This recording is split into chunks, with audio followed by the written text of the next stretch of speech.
সামনে প্রবাহিনী গঙ্গা, আমি এখানে দাঁড়িয়ে আছি। কি দারুণ লাগছে।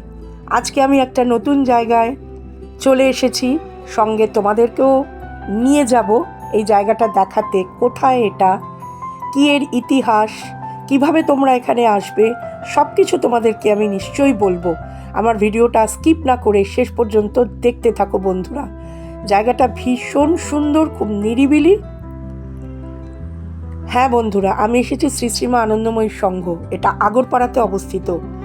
ডানলপ থেকে সোদপুরগামী যে কোনো বাসে আগরপাড়া তেঁতুলতলা বাস স্টপে নামার পর সেখান থেকে অটো বা টোটো পাবে এই আশ্রম পর্যন্ত, 10 টাকা ভাড়া।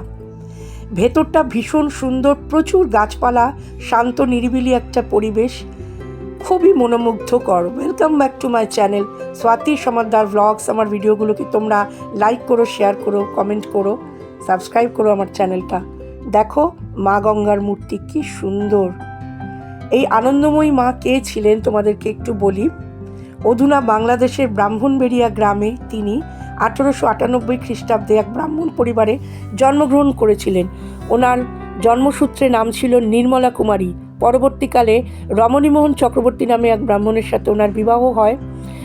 তিনি অনেক অল্প বয়স থেকে আধ্যাত্মিকতার ধ্যানে চিন্তায় উনি উত্তীর্ণ হয়েছিলেন এবং জাতি ধর্ম নির্বিশেষে তিনি সকলকেই সন্তান জ্ঞানে দেখতেন। কোনো রকম দীক্ষা ছাড়াই তার মধ্যে আধ্যাত্মিকতার জ্ঞানের উন্মেষ হয়েছিল এবং তাঁরই ভক্তরা তাকে আনন্দময়ী মা নামে অভিহিত করেছিল। তো বন্ধুরা, কেমন লাগলো জানিও। আজকের মতো